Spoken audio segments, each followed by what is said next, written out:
stamus. Before we were working on the inside. Right here, gas tank's pulled. We got the stringers drying out and all of that. It's pretty cold out, so we're waiting on a good day to put fiber. And in the meantime, we've got this area here that's got some crush damage.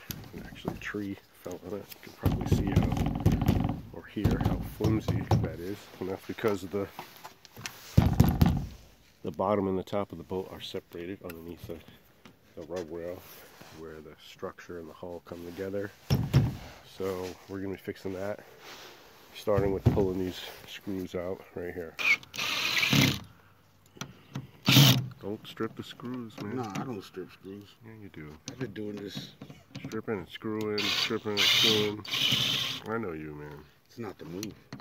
I know you.